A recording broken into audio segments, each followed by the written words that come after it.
عشاق البرتقال، هاد الكيكه هادي خصيصا لكم، كتجي رائعه ما تشبعوش منها. في المقادير ديالها كنحتاج 4 البيضات، حكه ديال البرتقاله وحده، كاس ديال الزيت، كاس ديال سنيده، واحد القبيصه ديال الملحه. وكنطربهم بالطراب اليدوي مزيان.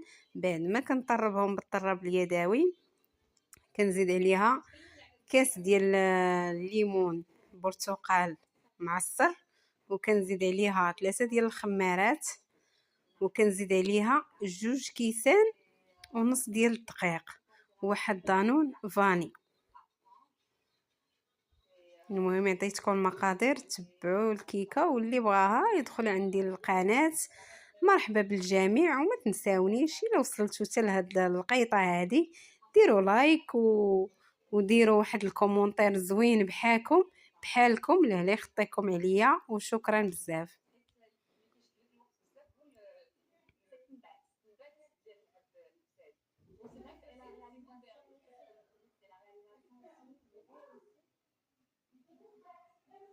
كتجي رائعه هاد الكيكه هادي.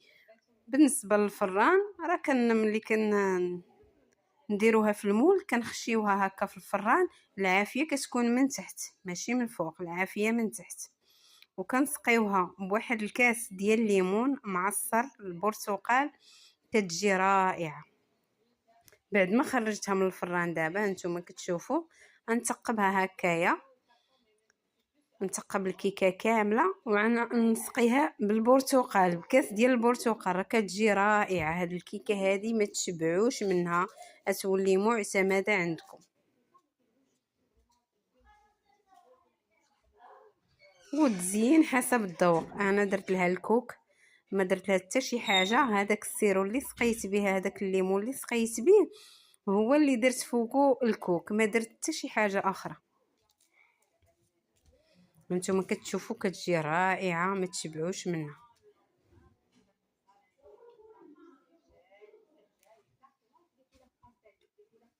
المهم هذا الفيديو هذا احتفظوا به عندكم، راه ينفعكم.